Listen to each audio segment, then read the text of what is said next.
Up to now, we've only been considering modeling and drawing saturated hydrocarbons. Those alkanes were saturated because each carbon atom bonded with 4 other atoms. All of the carbon-carbon bonds were single bonds. Alkenes and alkynes are both considered unsaturated hydrocarbons because their carbon atoms have at least one double or triple bond between them. In this video, we'll take a look at some unsaturated hydrocarbons. We'll mention their properties, and we'll practice naming them. Here's a graphic comparing formulas and models for the 2-carbon alkane, alkene, and alkyne. Notice that all 3 of these have 2 carbons. That's why the prefix eth appears in each of their names. In every case, both carbon atoms have formed 4 covalent bonds for a total of 8 valence electrons each. Don't let these condensed structural formulas fool you, though. The single, the double, and the triple bonds that are shown here are carbon-carbon bonds, not carbon-hydrogen bonds or hydrogen-carbon bonds. Ethane's carbons are sharing 1 pair of electrons. So each carbon atom needs 3 more pairs, which are supplied by the 3 hydrogens. Ethene in the middle, ethene has a double bond. 2 pairs of electrons are shared between the 2 carbon atoms, so only 2 hydrogen atoms are needed to bond to each carbon to satisfy the octet rule. And over here, on ethine, because 6 valence electrons are shared to make the triple bond between carbon atoms, each carbon need only bond with 1 hydrogen to form a stable molecule. Let's go back to ethene, the ethene molecule, for just a moment. As the ending of the ethene name suggests, ethene is an alkene. Alkenes are unsaturated hydrocarbons that contain a double bond. The generic formula for an alkene is CnH2n. Recall that the general formula for an alkane was CnH2n plus 2. The presence of the double bond ensures that the octet rule is satisfied for all carbons with 2 less hydrogens than the same length of an alkane would require.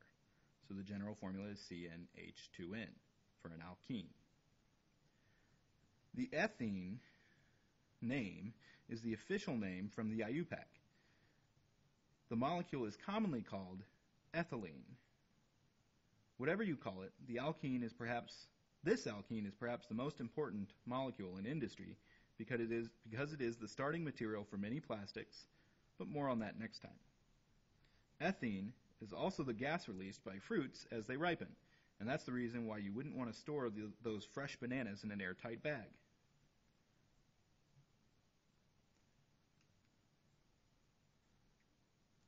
In the name of an alkene, a number is used at the front of the name to indicate the first carbon that's in the chain, the parent chain, that's part of the double bond. Whenever you're locating the parent chain of an alkene, you must start at the end closest to the double bond and include the double bond as part of the parent chain. The number for the location of the double bond is followed by a hyphen in front of the alkene name. For example, the 5-carbon alkene shown here with a double bond between the 2nd and the 3rd carbon is called 2-pentene.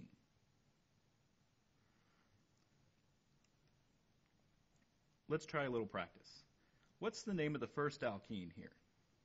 We know it's an alkene because it has a double bond right here between the 1st and the 2nd carbon. There are 4 carbons, and I remember that the 4-carbon organic prefix is bute, so I bet this alkene is called 1-butene. Great. How about the second one here? What do you think it's called?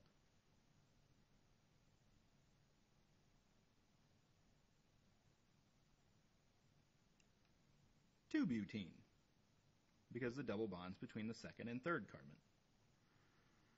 What about the last one?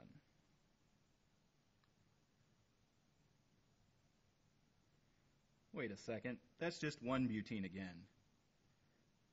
Remember to always number the carbons in an alkene from the end closest to the double bond. So this one should be numbered starting at the rightmost carbon. 1, 2, 3, 4. Before we move on, notice that 1-butene and 2-butene are different molecules, but they each have 4 carbons and 8 hydrogens. That means they're isomers. 1-butene and 2-butene are known as positional isomers because the only difference between them is the position of the double bond. When we consider their three-dimensional structures, we can actually make 2 unique forms of 2-butene, and these 2 unique forms are called geometric isomers. This one here is known as cis-2-butene because the hydrogen atoms connected to the double bond are on the same side, connected to the double bonded carbons, those hydrogen atoms are on the same side of the double bond in the structure. Cis is Latin for on the same side. Over here, we have trans-2-butene. It's a geometric isomer of cis-2-butene because the hydrogens are across the double bond from each other. Hydrogen across from the double bond. Trans is the Latin prefix for across from. Think of the transcontinental railroad that stretched across the continent in the 1860s. Or think of a transatlantic flight from New York to London. Trans means across. Overall, the double bond of an alkene is stronger than the single bond of an alkane. But because half of the double bond is not held as tightly, it's more reactive than a single bond alone. So as a result, alkenes are generally more reactive than alkanes.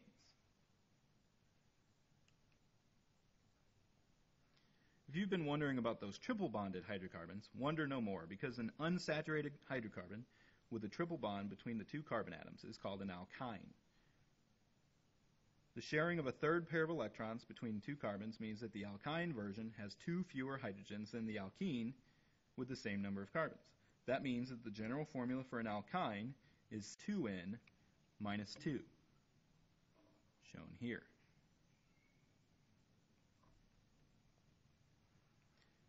The naming of alkynes follows the same rules that you just learned for alkenes, but they have a yne, ine, ending. Use a number to denote the location of the start of the triple bond.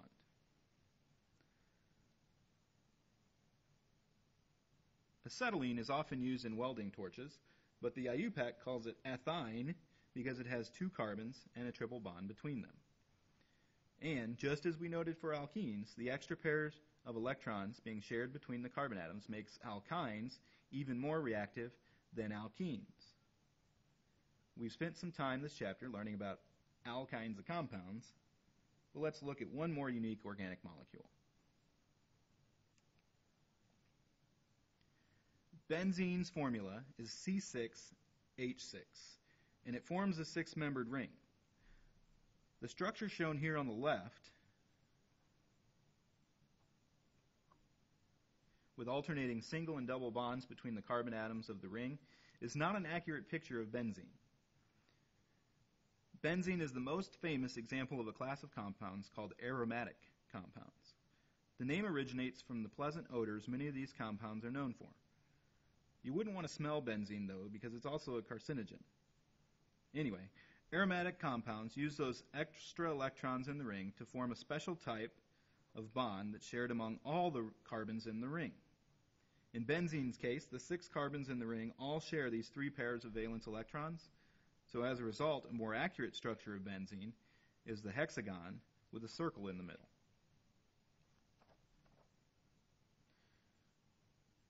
Thanks for watching. Next time we'll look at plastics and polymers. I can't wait.